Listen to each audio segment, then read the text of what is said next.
Fighting talk back again, and today I'm delighted to be joined by Reece McEwan ahead of his bout against Liam Gittins at Cage Warriors in Newcastle. Cage Warriors 146, November the 25th for the vacant Cage Warriors Bantamweight World title. Reece, the last time we spoke was, just a few weeks ago now, and you said, if I say it enough, I will be fighting for a title in Newcastle, and you've got your wish, mate. Yeah, like I said, I feel like the spoiled kid that just got what they wanted. But yeah, no, it's cool. It's very good, especially like the last time that we spoke before Cardiff, we spoke about fighting for the title, and you said in Newcastle. So yeah, it's definitely like manifestation and speaking things out loud to come true in reality. Look, I know when we spoke in Manchester, Nathan Fletcher was meant to be on the card. It was widely speculated that if he'd won that fight, you would have then been facing Nathan for the belt in Newcastle potentially. It's not Nathan Fletcher, it's Liam Gittins instead. Was there a point when you were down Manchester, you thought, this might not be for a belt here? I don't really know. To be fair, like, whether it's deluded or not, like in my head, I just thought I was always fighting for the title. And if I got the news that you weren't fighting for the title, in my head, I still would have been.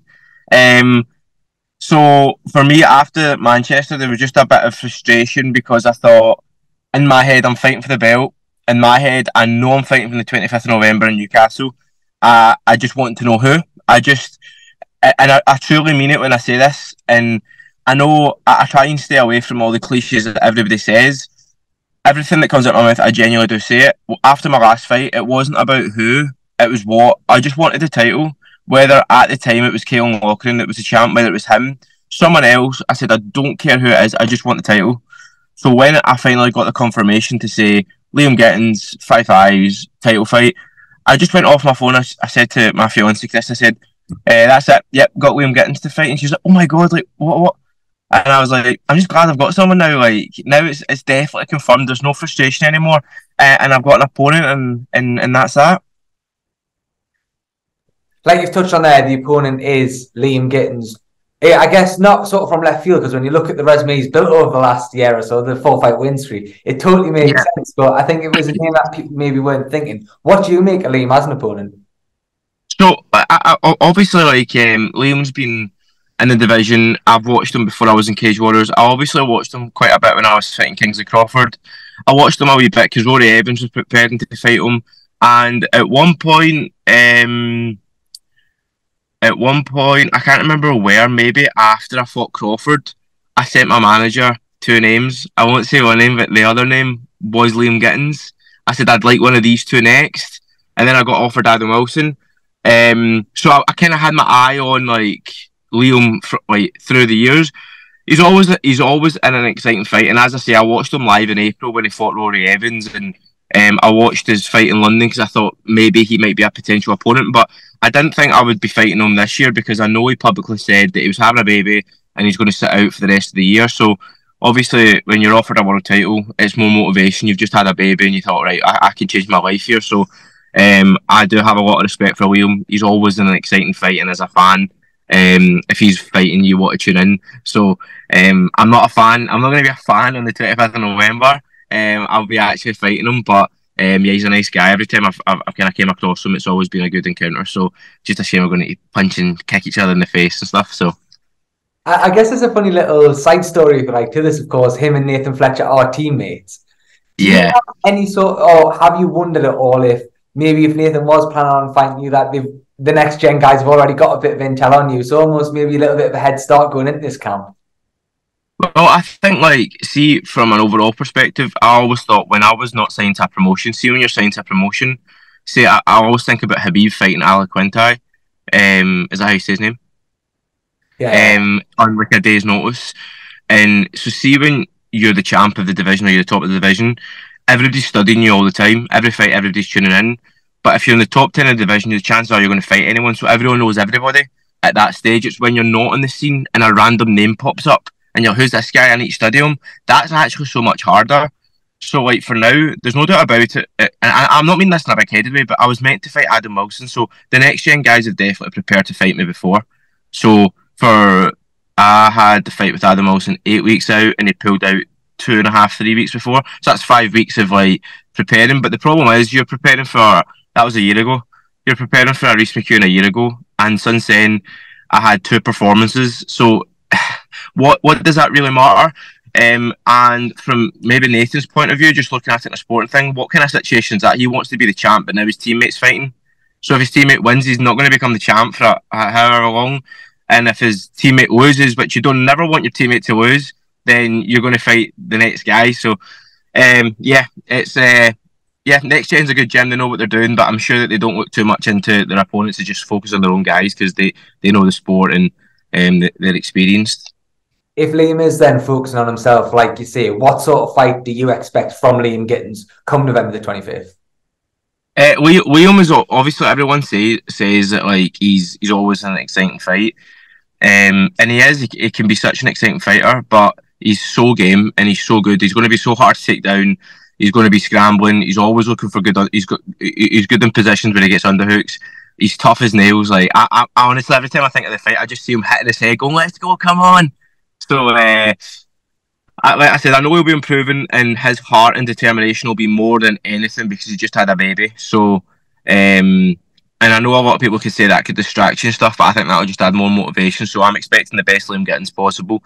And over 5 rounds, it's a completely different fight than any other fight that you've seen with Liam over 3 rounds. How then does your training change going into a 5-5 as opposed to a 3-5s? Well, the big thing would be patience, isn't it? So now you're fighting for 25 minutes and 3 minutes. Now, everyone maybe says this, but when you're preparing for 5-5s, then you actually appreciate it. That 3-5s is a bit of a sprint.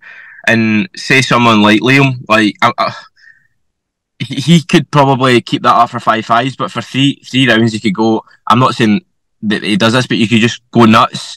But you've still got another 2 rounds on top of that, so you've got to pace yourself. And the thing with a 5-round fight is you could easily lose the first 2, or you could. Like I remember Jose Aldo was notorious for losing like the last 2 rounds of a 5-round fight or something. I can't remember briefly. Or Anderson Silva would give away the first round. Like it's a more patient and more patient process. So that would be the difference. You've got more time to read your opponent, and I feel like for me personally, like. When I throughout my whole amateur career, one of my MMA coaches, Ian, would always say, when it goes to 3 5-minute rounds, you'll start getting more finishes because you've got more time. It suits your style. And in my pro debut, I got a finish in 3 minutes 40. So at that point, amateur, the fight would have been done. And I said, I'm feeling the benefit now of these longer rounds. And he said, just you wait till you're fighting 5-5s, and you reap the rewards of all your style and your hard work. And now that I'm fighting 5-5s, I completely understand. So that would be the difference for me. Look, of course, you're massively up for this fight. It's a combination of all your work over the last almost decade in the sport. But just something you touched on there about, Liam's going to bring it. He's going to come in there. And if it needs to get into a war, he's going to be more than happy to have that war with you. Does that, I guess, excite you even more that it could be a Cage Warriors classic that you win your belt in? Yeah, of course, and that's what makes styles and that's what makes matchups and fights so important. Like, he's got a style that he wants to impose, and I've got a style that I want to impose. Who's going to impose that the best on the 25th of November? And that's what makes fighting so good. If he draws me into that absolute war, then it could be one of those Cage Warriors like legendary fights. It's very exciting, and it does. It honestly brings me a smile on my face because, like I said, he's got a style, and he's got a he's got a style that I don't want to get drawn into. Nobody wants to get drawn into the Liam Gittins like warfare where he's like screaming at you. But I know for a fact when he does that, I'm just going to laugh because I'm like, I'm prepared for this. And I mean that with the most respect and the most respectful way possible. Like he's exciting. But I don't want to be in an exciting back and forth fight. I want to be in a dominating victory to win the belt. So. Look, I know as well, like I say, when we spoke in Manchester, I'd said to you, if you would be fighting for the belt, what would it mean? And you sort of told us. But now that you've had that confirmation that this is for the Cage Warriors gold, just what really does that mean? Yeah, I feel like I've been validated because like the decisions over the years are validated now, and now that I'm fighting for the belt, and I want to be very careful in how I say this. I'm not celebrating being at the belt. Don't think that's the case, but every fight in the professional scene up to Cage Warriors, I thought if I lose, I'm a year behind. That's why the Luke Westwood loss broke me so much. I thought that's me a year behind. This is not how I planned my career. I wanted to get signed after this fight, and then I did get signed, but And then when you sign for Cage Warriors, you're like, you sign a multi-fight deal, and in every fight, you're like, what happens if I lose though? Then I'm maybe 1 or 2 fights away from, like, the narrative for me was always a step closer to gold. And now that I'm at that title fight, I'm like, right, now that we're here, we can truly show how good you are and win that title that you've been looking forward to since day one. And look, we've touched on Cage Warriors, and I know when we spoke before that fight in Cardiff, I think you're in Wales now, are you? Yeah, I'm in a rented car in Wales, so yeah. We'll touch on that in a second, but obviously before that fight, just before that fight, we joked about, oh, will Cage Warriors ever be going back up to Scotland? Of course, President Graham Boylan has announced that they will be up there. I'm sure for you, win, lose, or draw, on November, you'll be wanting to be on that Scotland card. Yeah, absolutely. And I think this is that was a special night for me. I just finished training, and I had, honestly, my phone blew up, Instagram, WhatsApp messages, and I was like, what's going on Twitter?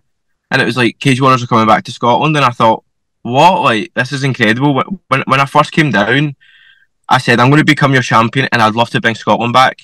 And I've got this screenshot of one message, just one, which I'm sure I had so many more messages, and I said, I couldn't, somebody offered me a fight on a local show, and I said, look, here, between me and you, I signed a deal with Cage Warriors. I can't do it, but I'm going to try and bring them back to Scotland. And someone replied to me and said, you need to, I'm going to ask you for the lottery numbers. You keep manifesting things and it's happening. But for me, it's such a special thing. And it's not as if, like, it's not like my moment, but for Scotland and Scottish MMA, they've not came since, like, I think 2012, where Owen Roddy fought Wilson Hayes, and there was a team of Scottish fighters on it. So it's huge for MMA in Scotland. And to play a part in that would be absolutely incredible. Think of the crowd. That would be insane. I know, like, your mindset and your manifestation there that you just mentioned is a big part of sort of your character, and especially like when you're in a camp. How has your mindset changed going into this fight? What's this championship mindset look like for Reece McEwan? I just feel like I already am the Cage Warriors World Champion, and I'm not trying to say that in an egotistical, big-headed way. I'm not going into this fight excited that, like, I'm not letting the moment overwhelm me in the sense that this is a new fight, this is something different, and I'm not trying to compare the Cage Warriors World title to an amateur title, but what I'm saying is, when I fought for my first amateur title, I knew, and I was very well aware, that people would let that moment overwhelm them at a very early on in their career. So what I said, my mind map for a title fight, and I always said my mind map for a title fight is, the title fight is no different from any other fight. It's still a fight that you're fighting an opponent that will weigh the same as you, on a specific date, on a specific day. But the mind map for a title fight is that the title only adds an extra piece of visualization when you're preparing for the bout. So when your hand gets raised, you've got a belt around your waist or around your shoulder. And that was my mind map going into that fight. And that's my mind map going into this fight, but I feel I already am the champion. And what I mean by that is, like, I'm not going in fighting for the belt. I'm going in to defend my belt. And every day, I always ask, what would a world champion do? How would you conduct yourself in training? How would you conduct yourself in your recovery and your behaviours? What would a world champion do? So when it comes to the fight, I've conducted myself in a world championship way. So the only way that I can go into that fight, or can come out that fight with the world title over my shoulder and my waist. And I say and my waist is because I want it round my waist when my hands get raised, and then after I want it on my shoulder, smiling when Dolly gets a photo of my Scotland flag. Like, that's where my head's at. Look, I know we said quickly there we would touch on it. I won't keep for too much longer, but you are down now in Wales, down at Brett Johns. Are you in with him again?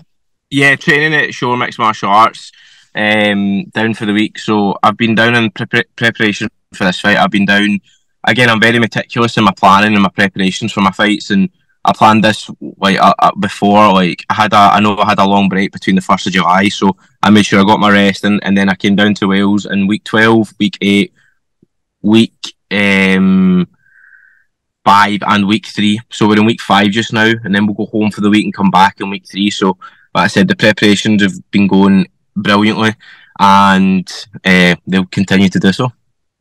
Finally then, Reece, look, let's say you've got fans sitting there and they're thinking, should we not get tickets for Cage Warriors 164? They're thinking, should we not get Fight Pass to watch this card? Why should people be tuning in on November the 25th? You should tune in to Cage Warriors 164 on the 25th of November, because Scotland's never had a Cage Warriors Bantamweight World Champion before, and if you watch that event, you will watch history. So history, watching someone being in the history books is historic, and that's what you'll be watching. Don't just watch it on Fight Pass. Make the trip to Newcastle. Go out after. Be as hungover as you can on the Sunday, and go see that weekend where I watched the first Scottish guy to win a Cage Warriors Bantamweight title. That was historic, and I'm so glad I was there. I'm gonna, I want to create a legacy in my career, and the 25th of November, that's what I do. Sorry, just one more then. Can I get a prediction off you before you go? A prediction. I would love to get a finish in the championship rounds. That's true championship material. Round 4 or round 5, but or a decision. I'd love to go into the championship rounds. Whether I win a decision, we always want to finish round 4, round 5, or a decision. But I want to go into the championship rounds because I want to do it into true championship fashion. Perfect. Look, Reece, thank you so much for your time, and we'll catch you in 4 weeks on Saturday. Yeah, no, thank you very much. Yeah, excited for it. You predicted this Newcastle card, so afterwards we'll get on the mic and say big shout out for you because you manifested the Newcastle card. So yeah, it's fantastic. I can't wait. Perfect. Look, Reece, thank you so much, mate. All the best. Thank you, mate. Thank you.